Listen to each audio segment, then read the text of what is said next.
ચારે બાજુ એકા ડબલની સ્કીમમાં હજારો લોકોના કરોડો રૂપિયા અટવાયા છે। જો કે આ રોકાણકારો માટે આશાનું કિરણ છે જીપીઆઈડી એક્ટ। જે પણ લોકોએ આવી સ્કીમમાં પોતાના રૂપિયા નાખ્યા છે અને આ પૈસા હવે ફસાઈ ગયા છે, તેમણે આ એક્ટ વિશે સમજવું ખૂબ જ જરૂરી છે। ત્યારે આપને બતાવી દઈએ કે શું છે જીપીઆઈડી એક્ટ। જીપીઆઈડી એટલે કે the Gujarat protection of interest of depositors act 2003। આ કાયદો વર્ષ 2003માં લાવવામાં આવ્યો હતો, જે 22 જાન્યુઆરી 2004ના રોજ અમલમાં પણ મૂકવામાં આવ્યો। જ્યારે પણ કોઈ સ્કીમમાં લોકો નાણાંનું રોકાણ કરે છે અને તે ગુમાવવાની સ્થિતિ આવે છે, ત્યારે આ કાયદો લાગુ પડે છે। રોકાણકારોને રક્ષણ આપવા માટે આ કાયદો લાવવામાં આવ્યો છે, જેમાં જુદી જુદી કલમો અંતર્ગત જુદી જુદી જોગવાઈઓ પણ કરવામાં આવી છે। લેભાગો સાબિત થયેલા પાસેથી મિલકત, નાણાં, સંપત્તિ ટાંચમાં લેવાની પણ જુદી જુદી સત્તાઓની આ કાયદામાં જોગવાઈ છે। રોકાણના પુરાવા હોય તેવા સંજોગોમાં કાયદો લાગુ પડે છે અને આ કાયદો ક્યાંક આ રીતે છેતરાયેલા લોકો માટે એક સંરક્ષિત બાબત બની રહે છે।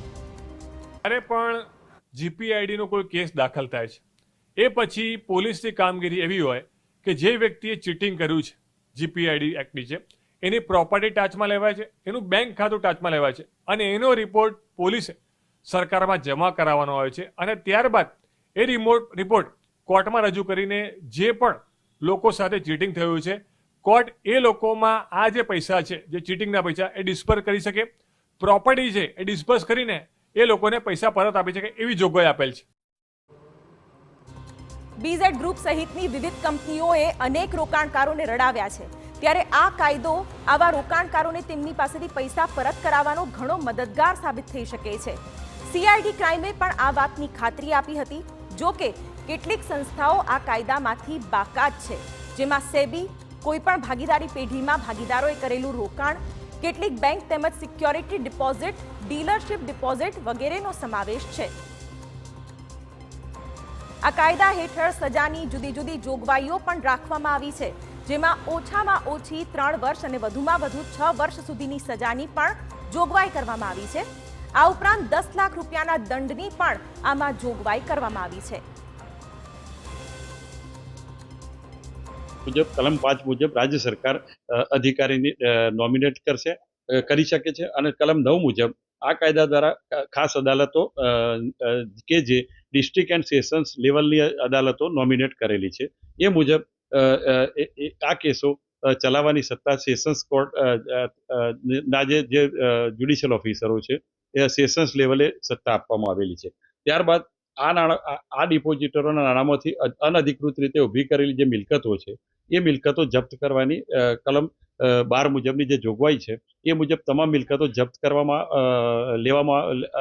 લેવાની જોગવાઈઓ છે અને એ જપ્ત કરેલી મિલકતોમાંથી જે થાપણદારો એ પોતાની રજૂઆતો તપાસનીશ અધિકારી સમક્ષ કરેલી હોય અને એને પોતાના નિવેદનો આપેલો હોય અને એના આધારે જે મિલકતો જપ્ત કરેલી હોય એ જપ્ત કરેલી મિલકતોમાંથી એ સ્થાપણદારોને એમાંથી રકમ ચૂકવવાની જોગવાઈ છે।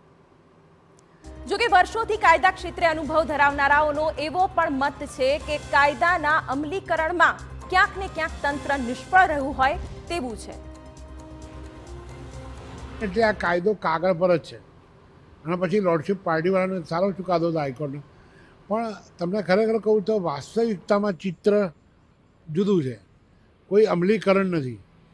એટલે મને કદાચ એવું લાગે કે આ કેસમાં કહેવાય તો કાયદાનું માત્ર 5-7% કદાચ હોય તો, બાકી કોઈને પૈસા પાછા મળ્યા નથી, એ તો તમને રેકોર્ડ પર કહી શકું। જે કાયદાનો મૂળ પર્પઝ શું છે કે લોકોના નાણાં જે ગયા છે ડિપોઝિટના, એ કાઇન્ડમાં, કેશમાં, ગોલ્ડમાં જ્યાં બી જતા રહે છે। ધારો કે વેશ્યાગૃહમાં વાપરાય, દારૂમાં વાપરાય, પત્તા રમી ગયો, એ પૈસા ગયા, 20% પૈસા વાપરી કાઢ્યા, ધારો કે સ્ટાફને પગાર આપ્યો, કમિશન આપ્યું, પણ જે 80% છે એમાં લઈ અને રૂપિયા 50 પૈસા 60 પૈસા આપી શકે ને। ત્યારે જેમના પણ પૈસા અત્યારે અટવાઈ ગયા છે તેમના માટે કાયદામાં જોગવાઈ તો છે, પરંતુ જો યોગ્ય અમલ થશે અને અગાઉ પોલીસે આપેલી માહિતી પ્રમાણે ભૂપેન્દ્ર ઝાલાની સામે આવેલી 22 મિલકતોમાં આ કાયદા મુજબ કામ થશે તો બીઝેડ ગ્રુપના અનેક રોકાણકારોના નાણાં પરત આવી શકે છે।